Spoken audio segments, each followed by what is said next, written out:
ഈ സാൻമാർഗിക വികസനത്തിന്റെ മറ്റൊരു പേരാണ് നൈതിക വികസനം എന്ന് പറയുന്നത്. ഹെറ്ററോണമി വേഴ്സസ് അതോറിറ്റി 5 മുതൽ 8 വയസ്സ് വരെ ഈ കാലഘട്ടത്തിൽ കുട്ടിയുടെ വ്യവഹാരത്തെ നിയന്ത്രിക്കുന്നത്. Hi friends, welcome to Key learning. കീയുടെ മോർണിംഗ് ബൂസ്റ്ററിലേക്ക് എല്ലാവർക്കും സ്വാഗതം. ഞാൻ രാജേശ്വരി വിനോ.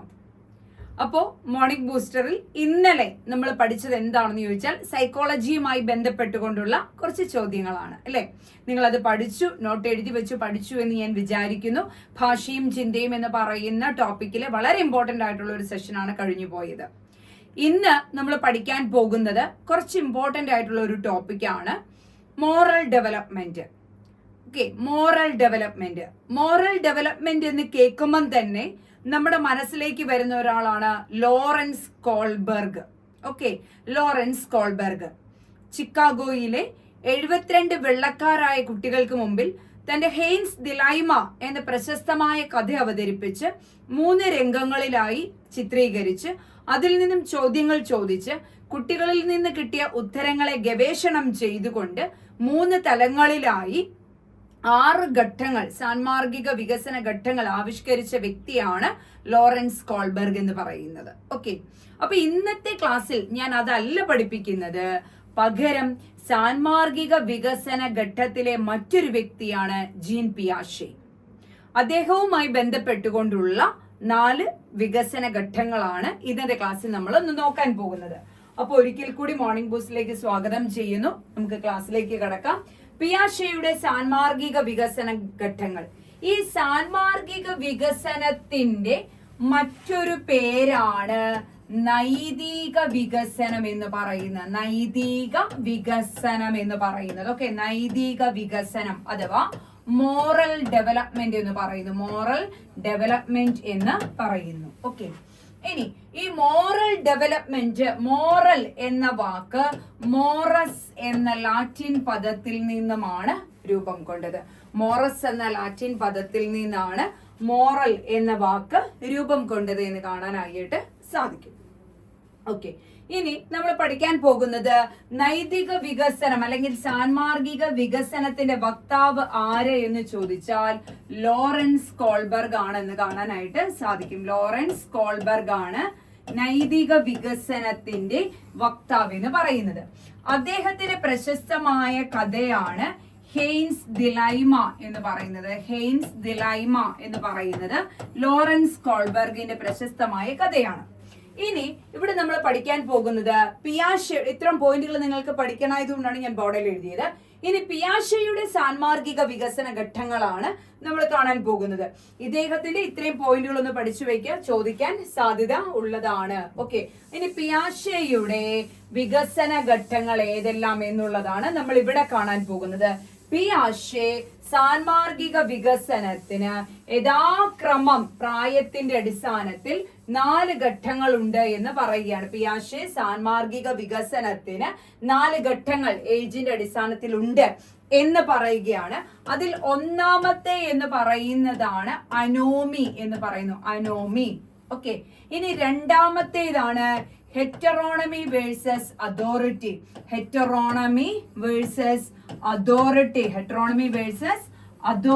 എന്ന് പറയുന്നു. ഇനി മൂന്നാമത്തേതാണ് ഹെറ്ററോണമി വേഴ്സസ് റെസിപ്രോസിറ്റി.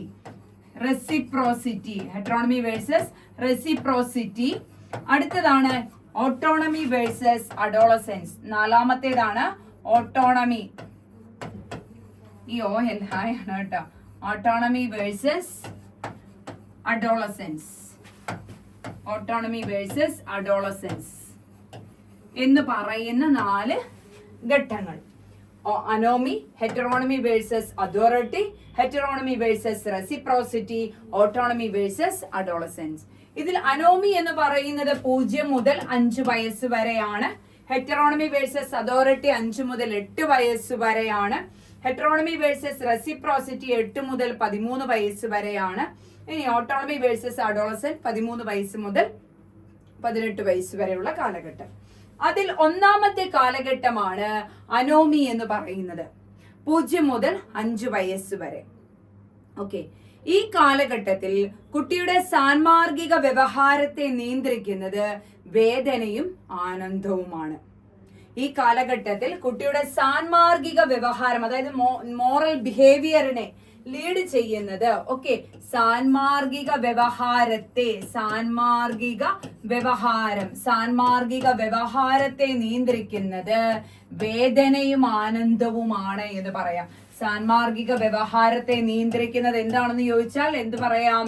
വേദനയും ആനന്ദവുമാണ് എന്ന് പറയാം. വേദനയും ആനന്ദവുമാണ്. വേദന, ആനന്ദം എന്നിവയാണ് സാൻമാർഗിക വ്യവഹാരത്തെ, ഈ കാലഘട്ടത്തിൽ കുട്ടിയുടെ സാൻമാർഗിക വ്യവഹാരത്തെ, അതായത് തനിക്ക് വേദന കിട്ടുന്ന കാര്യങ്ങളൊന്നും ആവർത്തിക്കരുത്, തനിക്ക് ആനന്ദം കിട്ടുന്ന സംഗതികളെ ആവർത്തിക്കണം എന്ന് പറയുന്നതാണ് ഈ ഘട്ടം, അനോമി ഘട്ടം എന്ന് പറയാം.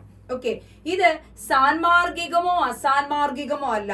ഈ കാലഘട്ടത്തിലെ വ്യവഹാരം അഥവാ ഈ കാലഘട്ടത്തിലെ ബിഹേവിയർ എന്ന് പറയുന്നത് സാൻമാർഗികമോ അസാൻമാർഗികമോ അല്ല, സാൻമാർഗിക രഹിതമാണ് എന്ന് പറയാം. സാൻമാർഗിക രഹിതമാണ് ഈ കാലഘട്ടത്തിലെ ബിഹേവിയർ അല്ലെങ്കിൽ വ്യവഹാരം എന്ന് പറയുന്നത്. ക്ലിയർ അല്ലേ കുഞ്ഞുങ്ങളെ? ഇനി ഈ കാലഘട്ടത്തിന്റെ ഒരു പ്രത്യേകത എന്താണെന്ന് ചോദിച്ചാൽ റൂസോ നിർദ്ദേശിച്ച നൈസർഗിക പരിണിത ഫലത്തിന്റെ വിനയനം. Discipline of natural consequence. അതായത് ആരും പ്രത്യേകിച്ച് അവനെ സാൻമാർഗിക രീതി പഠിപ്പിക്കേണ്ട, അതായത് അവന് നാച്ചുറൽ ആയിട്ട് എന്താണോ കിട്ടുന്നത് അതിന്റെ അടിസ്ഥാനത്തിലായിരിക്കും അവന്റെ ബിഹേവിയർ എന്ന് പറയുന്നത്. അപ്പം റൂസോ നിർദ്ദേശിച്ച നൈസർഗിക പരിണിത ഫലത്തിന്റെ വിനയനം. നൈസർഗിക പരിണിത ഫലത്തിന്റെ വിനയനം. ഡിസിപ്ലിൻ ഓഫ് നാച്ചുറൽ കോൺസിക്വൻസ് എന്നറിയപ്പെടുന്നത് അനോമിയാണ്. അനോമി ഘട്ടം 0 മുതൽ 5 വയസ്സ് വരെയാണ്. ഈ കാലഘട്ടത്തിൽ സാൻമാർഗിക വ്യവഹാരത്തെ നിയന്ത്രിക്കുന്നത് വേദനയും ആനന്ദവുമാണ്. വ്യവഹാരം സാൻമാർഗികമോ അസാൻമാർഗികമോ അല്ല, സാൻമാർഗിക രഹിതമാണ്.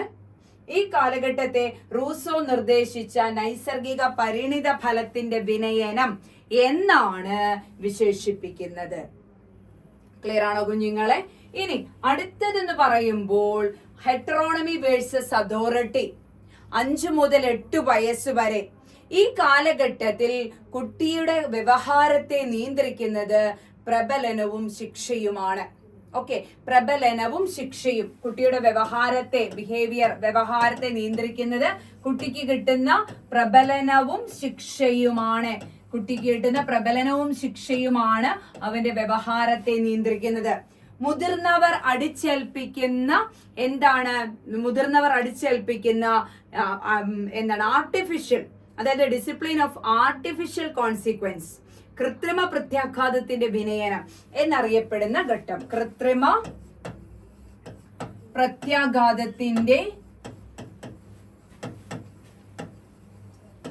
പ്രത്യാഘാതത്തിന്റെ വിനയനം എന്നറിയപ്പെടുന്ന ഘട്ടമാണ് ഹെറ്ററോണമി വേഴ്സസ് അതോറിറ്റി എന്ന് പറയുന്നത്. മുതിർന്നവർ അടിച്ചേൽപ്പിക്കുന്ന ശിക്ഷ അല്ലെങ്കിൽ മുതിർന്നവർ അടിച്ചേൽപ്പിക്കുന്ന അതോറിറ്റി, അതിന്റെ അടിസ്ഥാനത്തിലായിരിക്കാം കുട്ടിയുടെ ബിഹേവിയർ രൂപപ്പെടുക എന്ന് പറയുന്നത് ഹെറ്ററോണമി വേഴ്സസ് അതോറിറ്റിയിൽ.